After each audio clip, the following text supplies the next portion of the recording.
Hey guys, how's it going? So today I thought that I would show off some movies that I really like um, because I think that artistic inspiration shouldn't just be limited to uh, paintings and drawings and drawers and painters. Um, I think movies, for me at least, they're a really big source of inspiration, and especially the ones I'm about to show you today. Uh, So I think I'll start with somebody that who art people might know. Harmony Korine. Um, these are just three of his movies that I have. Let's start with the one everybody knows, Gummo. Um, I'll save you the trouble of having me read the whole back of it, but it's about um, a city town in Xenia, Ohio, after the big tornado. It's a sort of a documentary, and it's kind of weird, kind of wacky. There's a lot of dead cats. Uh, it's really famous for the scene in a bathtub. And then we've got Julian Donkey Boy. I think I like this about as much as Gummo. And it's funny because they look kind of similar, don't they? And it's about a weird family. Werner Herzog is in this one, and he drinks cough syrup out of a flip flop. And then Trash Humpers is exactly what the title says. Harmony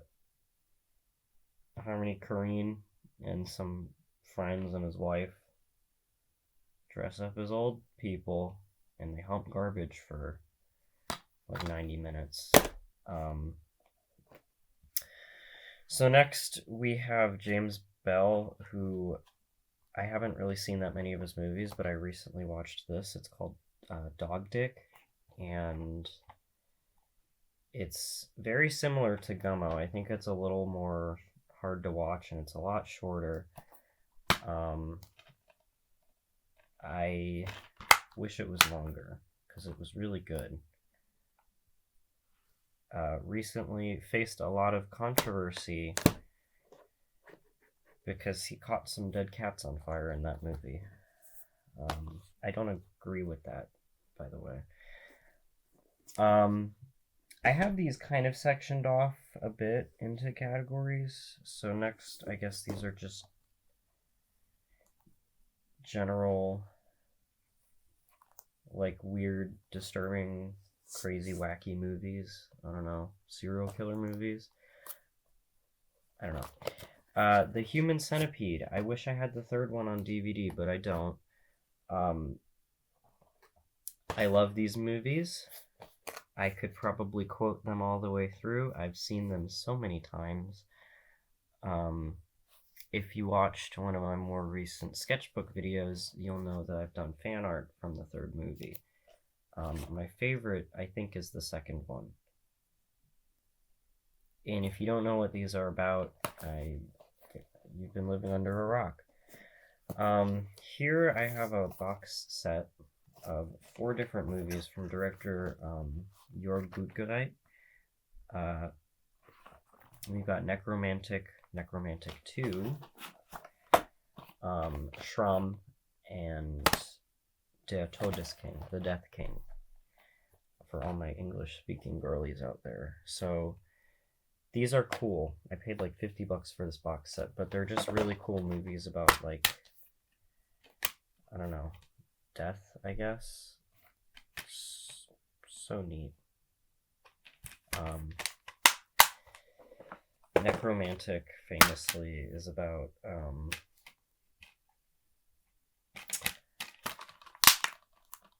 a woman that pretty much cheats on her boyfriend with a corpse. And yeah, it's pretty awesome. I love these movies.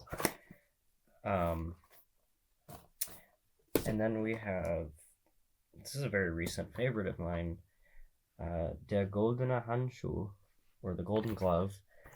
Now, I went all the way to Germany to get this Blu-ray because I just love this movie that much. And I'll put a picture right here.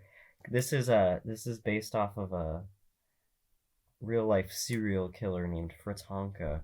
Again, he showed up in one of my sketchbooks. Um, and last summer I went to Germany and I got this DVD or Blu-ray, and I also got to see the bar that he went to. So here's a picture of me at that bar. I took a selfie outside of it. It was pretty cool. This is a really good movie. So, I guess I'll this kind of fits into the category, but it's also kind of its own category because I'm just obsessed with Fred Vogel. So I have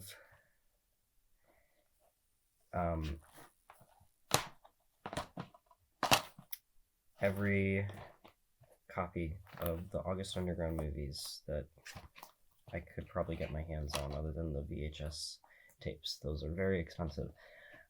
These are like found footage movies about a group of serial killers. There's 3 of them, and there's 2 different cuts of the second one. This was the limited edition hand numbered Blu-ray.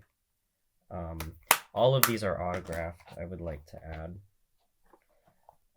other than this one. But I do have a handwritten note from Michael Schneider, who is in the second one, because this is his cut of the movie. Autograph. And here's a picture of me with Fred Vogel. And I'll play a video that my friend got me as a birthday gift of Fred Vogel telling me happy birthday. He said my name, and he told me happy birthday. It was crazy. I'm rolling. Frank, happy fucking birthday from Fred Vogel from Toe Tag, man. Enjoy it. Hell yeah.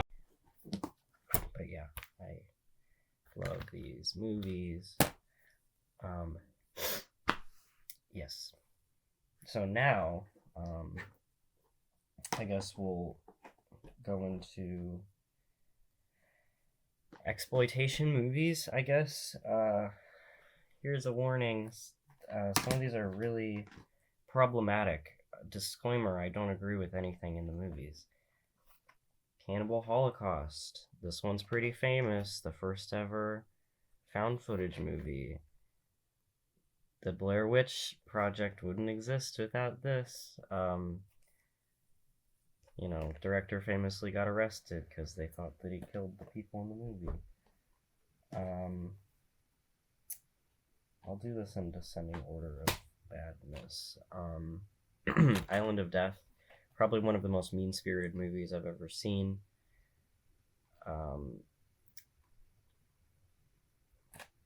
A lot of people die in this movie. It's all fake. But the bad guy gets his comeuppance at the end. If you've seen it, you know what I'm talking about.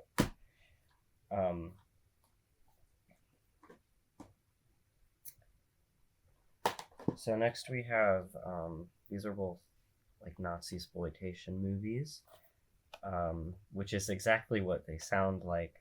We've got I guess it's 4 of them, but the Ilsa She-Wolf of the SS movies, and then Love Camp 7. I also have this on VHS somewhere. But yes. I can't explain why. I think it's just how cheesy and over the top these are. That's what makes them so interesting.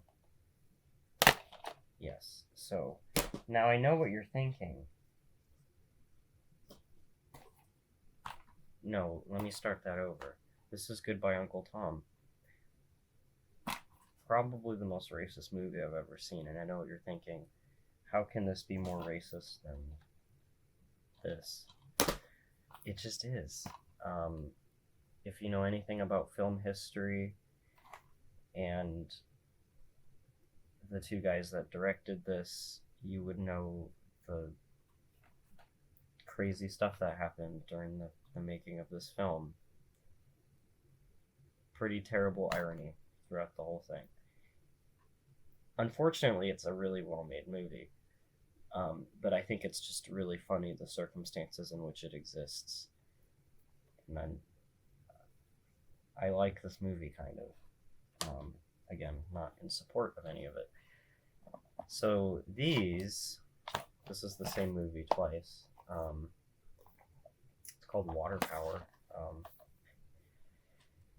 It's based on a true story, based on true events, but these are porn. And it's about a serial rapist and enema giver. Really crazy, right? But it's also, if you've seen Taxi Driver or even Joker, it's a similar weird character study kind of movie in that realm. You know, this is like exactly like Taxi Driver in a very strange way, and I think that's really funny.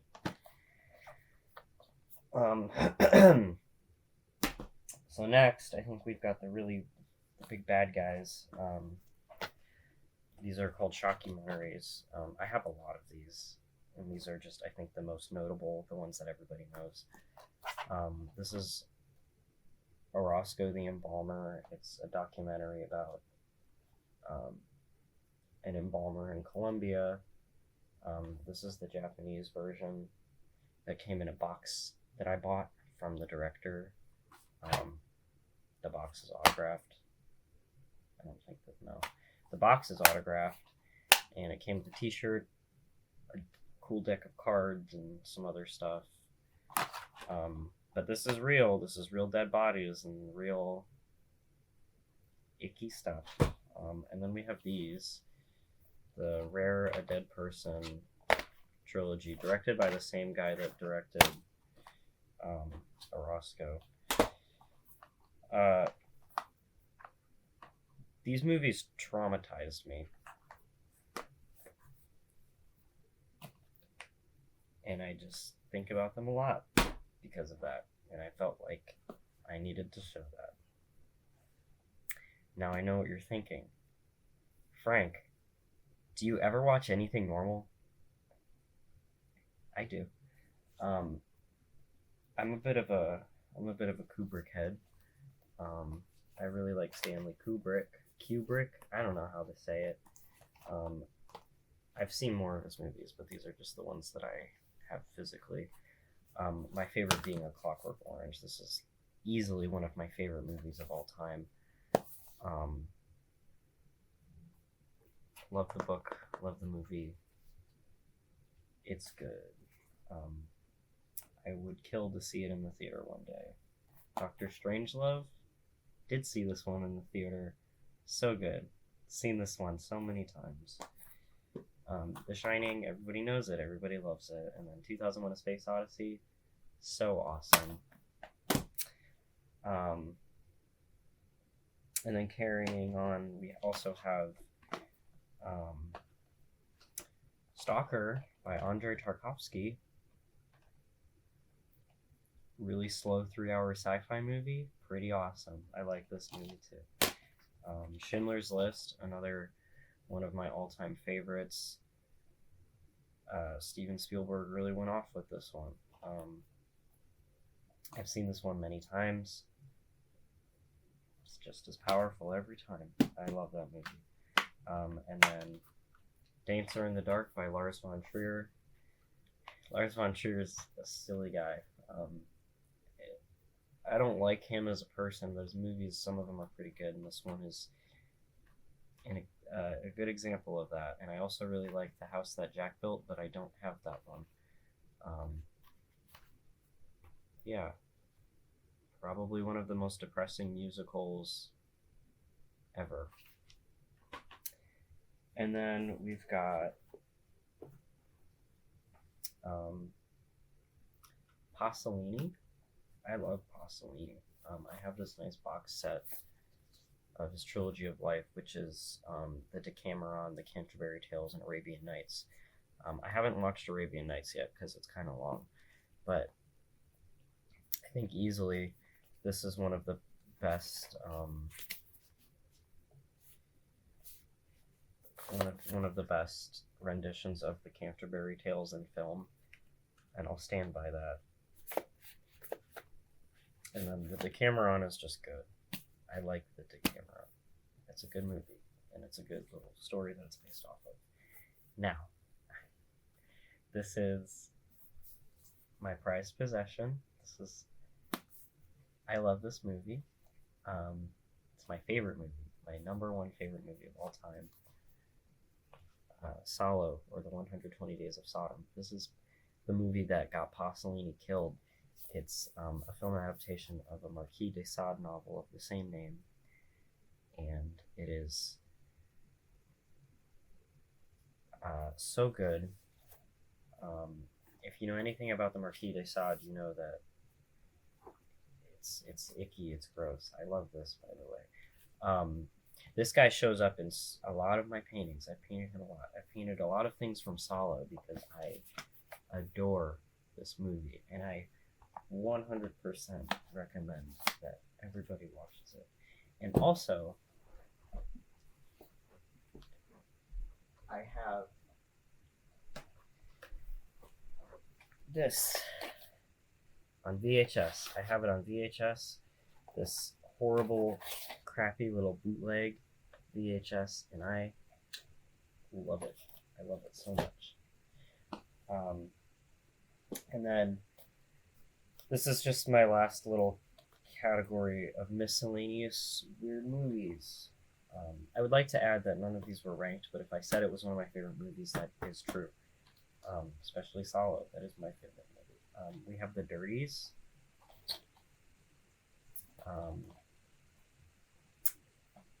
Interesting little picture. A lot of guys who are in the movies, and girls, a lot of people who are in the movies consider this a comfort movie, and it's hard to understand why unless you've seen it. And I'm not going to explain any further because you're going to think I'm crazy. The Greasy Strangler is such a funny movie. It's like if John Waters... it's like if Tim and Eric and John Waters had a baby. My favorite scene in this movie is the hot dog cart scene. Where he's like, one chili cheese dog, extra pecan, yeah? What the fuck is this shit? Why, sir, that is one of our finest chili cheese dogs. No, this isn't right. I need more grease on this. I need more oil. Sir, I cannot do that. That is against company policy, and I could lose my license. Big Ronnie is gonna dunk his dog all the way in. No, sir, don't do that.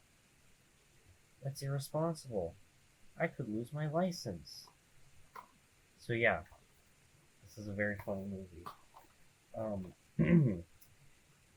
Michael, or Michel, I don't know how you would say it, it's Austrian. It's like a Michel Haneke movie, but he didn't direct it. But I think there's literally, recalls Michel Haneke's Funny Games, which I just realized I didn't include here. I also love Michel Haneke's Funny Games. That's also one of my favorite movies. This is about a grown man who has a child in his basement and he does things with that child, but it's really good at being a strange fly on the wall kind of situation where you never actually see any of the bad things happen, but you just feel horrible watching it. I love movies that make you feel horrible. The Baby, not to be confused with the music guy, The Baby, THE. This is a silly movie about a family, and they have a baby, and his name is just Baby. But the thing about Baby is that he's a grown man, and no one questions it. No one questions it, and it's just so funny. I love this movie. And then lastly, we have 964 Pinocchio, which is a Japanese cyberpunk movie. Super awesome, super cool, lots of fun, like experimental visuals. If you've seen Tetsuo the Iron Man, you know what I mean. Awesome. So yeah, um, those are my movies. And as you can see, these are more of my movies. Um, I like movies a lot. Um, yeah, I just feel that it's important to show the things that inspire me, and these all inspire me in some way. So yeah, um, see you guys next time. Bye.